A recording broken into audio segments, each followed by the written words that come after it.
जय गुरु जी, शुक्राना गुरु जी, अनंतम अनंतम शुक्राना गुरु जी। संगत जी, आज का सत्संग हमारे साथ सोनू अंकल जी ने शेयर किया है। संगत जी, इस सत्संग में सोनू अंकल जी बताते हैं कि कैसे गुरु जी ने उन्हें अपने साथ जोड़ा और हर पल उनका ख्याल रखा। संगत जी, बहुत ही सुंदर सत्संग है, सत्संग को पूरा जरूर सुने। तो चलिए संगत जी, शुरू करते हैं आज का सत्संग। आज का सत्संग शुरू करने से पहले गुरु जी के चरणों में कोटि कोटि प्रणाम और सारी संगत को जय गुरु जी। अपना सत्संग शेयर करते हुए सोनू अंकल जी बताते हैं कि गुरु जी के अपनी संगत को अपने साथ जोड़ने के तरीके और माध्यम बहुत ही अद्भुत होते हैं। संगत जी, सोनू अंकल जी गुरुग्राम में रहते हैं। वह गुरु जी के गुरुग्राम में मंदिर और गुरु जी के बारे में बिल्कुल नहीं जानते थे। एक दिन सोनू अंकल जी अपने एक फ्रेंड की दुकान पर बैठे हुए थे। सोनू अंकल जी बताते हैं कि उस दिन 14 फरवरी 2006 का दिन था। उस टाइम उनके पास एक व्यक्ति आता है। सोनू अंकल उस व्यक्ति को शक्ल से तो पहचानते हैं, लेकिन उन्हें उनका नाम नहीं पता होता है। संगत जी, वह व्यक्ति सोनू अंकल से कहता है कि उन्हें गुरुजी के मंदिर जाने के लिए टैक्सी नहीं मिल रही, क्या आप उन्हें गुरुजी के मंदिर तक छोड़ देंगे। संगत जी, सोनू अंकल जी उन्हें गुरुजी के मंदिर तक छोड़ने के लिए तैयार हो जाते हैं। उस दिन मंदिर में गुरुजी का सत्संग था। संगत जी, सोनू अंकल संगत को मंदिर के बाहर छोड़ते हैं और बाहर ही रुकने का निश्चय करते हैं। संगत जी, सोनू अंकल मंदिर के अंदर सत्संग में नहीं जाते हैं। मंदिर के गेट पर सोनू अंकल को गुरुजी की संगत मिलती है। वह सोनू अंकल को कहती है कि आपको गुरुजी का आशीर्वाद लेने के लिए अंदर जाना चाहिए और यहाँ 9:30 बजे लंगर भी बरताया जाएगा, आपको लंगर प्रसाद भी करना चाहिए। संगत जी, हुआ ऐसा कि थोड़े दिन पहले सोनू अंकल जी एक मंदिर में गए थे। वहाँ उन्होंने लंगर खाया था, लेकिन वहाँ लंगर में बिल्कुल भी स्वच्छता नहीं थी। इसलिए सोनू अंकल सोच रहे थे कि गुरुजी के मंदिर में भी उन्हें वैसा ही लंगर खाने को मिलेगा। इसलिए सोनू अंकल जी मंदिर के अंदर नहीं जाते हैं। कुछ देर बाद संगत जी, वहाँ एक व्यक्ति आता है। वह सोनू अंकल से पूछता है कि आप गुरुजी की संगत के साथ आए हो। सोनू अंकल जी हाँ में सिर हिला देते हैं। संगत जी, वह व्यक्ति सोनू अंकल को लड्डू प्रसाद और चाय प्रसाद देता है, जो सोनू अंकल खा लेते हैं। यह सोनू अंकल के लिए गुरुजी का आशीर्वाद ही था। संगत जी, फिर सोनू अंकल जी अपने घर आ जाते हैं। कुछ दिन बाद दोबारा सोनू अंकल को गुरुजी की संगत को मंदिर में छोड़ने का मौका मिलता है। संगत जी, इस बार भी सोनू अंकल जी मंदिर के अंदर नहीं जाते हैं, लेकिन जब वह मंदिर के पास पहुंचते हैं तो देखते हैं कि गुरुजी के गेट पर बहुत ही धनवान लोग खड़े हुए हैं। संगत जी, सोनू अंकल सोचते हैं कि यह गुरुजी तो धनवान लोगों के ही हैं।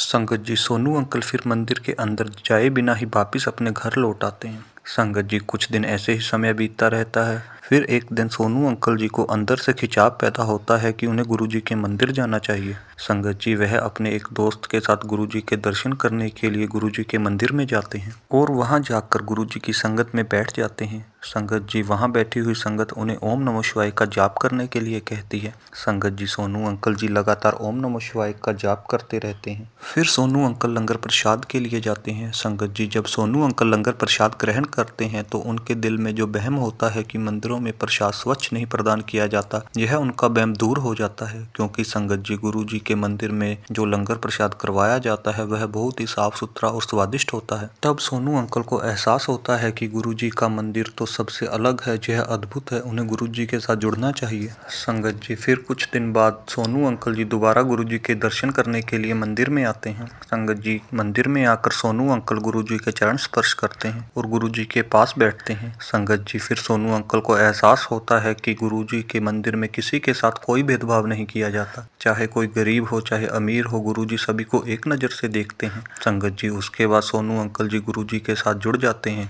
और उनको मानने लगते हैं और समय समय पर गुरु जी के दर्शन करने के लिए उनके मंदिर में आने लगते हैं। संगत जी, आगे सत्संग शेयर करते हुए सोनू अंकल जी बताते हैं कि कैसे गुरु जी ने उन्हें अपने दर्शन का आशीर्वाद दिया। संगत जी, होता ऐसा है कि एक बार गुरु जी सोनू अंकल जी के सपने में आते हैं। सोनू अंकल जी अपने सपने में देखते हैं कि गुरु जी दिल्ली की केशवपुर मार्केट में हैं। सोनू अंकल जी बहुत ही हैरान हो जाते हैं और गुरु जी से वहां आने का कारण पूछते हैं, तो गुरु जी बताते हैं कि मैं यहाँ ऐसे ही आया हूँ, इसका कोई विशेष कारण नहीं है। संगत जी, फिर सोनू अंकल जी गुरुजी से पूछते हैं कि क्या मैं आपके लिए कुछ खाने के लिए लाऊं। संगत जी, गुरुजी मना कर देते हैं, परंतु सोनू अंकल जी उन पर दबाव डालते हैं तो गुरुजी कहते हैं कि वह केला खा लेंगे। लेकिन संगत जी, सोनू अंकल जी पूरी मार्केट में ढूंढते हैं पर उन्हें केला कहीं पर भी नहीं मिलता। संगत जी, जब सोनू अंकल जी वापस उसी जगह पर आते हैं जहां उन्हें गुरुजी मिले थे, तो वह देखते हैं कि गुरुजी वहां पर नहीं है। उसके बाद सोनू अंकल जी अपने घर वापस आकर अपने घर की घंटी बजाते हैं। संगत जी, जब सोनू अंकल जी की माता जी दरवाजा खोलते हैं तो संगत जी, सोनू अंकल यह देखकर हैरान हो जाते हैं कि उनकी माता जी के पीछे गुरुजी खड़े होते हैं। सोनू अंकल जी जोर से बोलते हैं, गुरुजी आप यहाँ कैसे? मैं आपको वहाँ मार्केट में ढूंढ रहा था। संगत जी, गुरुजी सोनू अंकल से कहते हैं, कोई गल नहीं, आजा इत्थे बह जा। उसी समय संगत जी, सोनू अंकल जी की नींद खुल जाती है और गुरुजी के दर्शन समाप्त हो जाते हैं।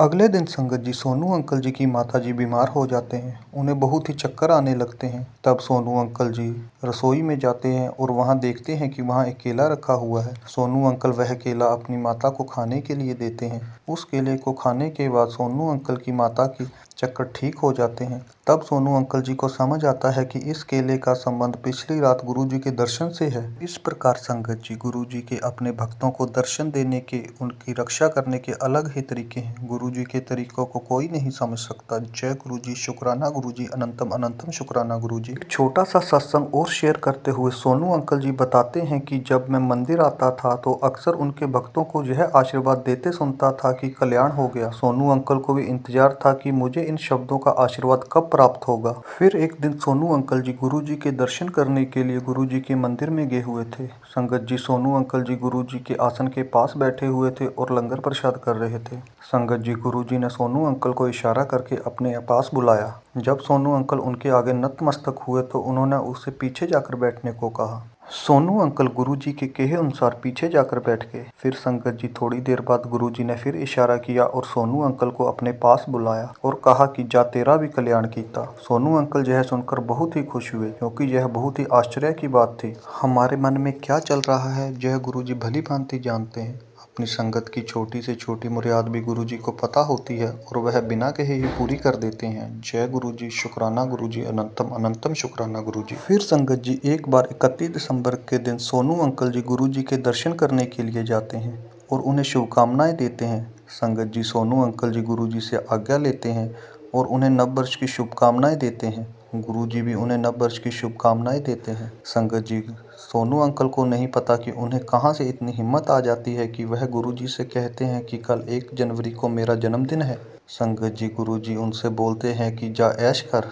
संगत जी, गुरुजी के कहे हुए शब्द सोनू अंकल के हृदय में बस जाते हैं और सोनू अंकल जी आज भी उन शब्दों को अपने हृदय में बसाए हुए हैं, क्योंकि संगत जी यह गुरुजी के द्वारा दिया हुआ एक बहुत ही अच्छा उपहार है। संगत जी, सोनू अंकल जी हमेशा गुरुजी का शुक्राना करते हैं। जय गुरुजी, शुक्राना गुरुजी, अनंतम अनंतम शुक्राना गुरुजी। संगत जी, गुरुजी का एक छोटा सा सत्संग शेयर करते हुए सोनू अंकल जी बताते हैं कि 31 मई 2007 को गुरुजी की महासमाधि का दिन एक दिल तोड़ने वाली घटना थी। संगत जी, सोनू अंकल जी सुबह 4:30 का अलार्म लगाकर सो जाते हैं, क्योंकि उन्हें सुबह सुबह मंदिर पहुंचना होता है। लेकिन संगत जी, सुबह 4:30 बजे जैसे ही अलार्म बजता है, सोनू अंकल जी उसे बंद कर फिर सो जाते हैं और 2 घंटे बाद गुरुजी सोनू अंकल के सपने में आते हैं। सोनू अंकल जी अपने स्वप्न में देखते हैं कि गुरुजी ने एक सफेद चोला पहना हुआ है। वह बड़े ही स्नेह से सोनू अंकल को उठाते हैं और कहते हैं कि कंजरा खड़ा हो जा, बड़े मंदिर नहीं जाना, जल्दी कर बड़े मंदिर पहुंच। संगत जी, सोनू अंकल जी तुरंत उठते हैं, तैयार होकर बड़े मंदिर के लिए निकल पड़ते हैं। संगत जी, यह सब सोनू अंकल के लिए बड़ा ही आश्चर्यचकित था, क्योंकि गुरुजी उन्हें उठाने के लिए सवेरे आए और उन्हें बड़े मंदिर जाने के लिए बोला। जय गुरुजी, शुक्राना गुरुजी, अनंतम अनंतम शुक्राना गुरुजी।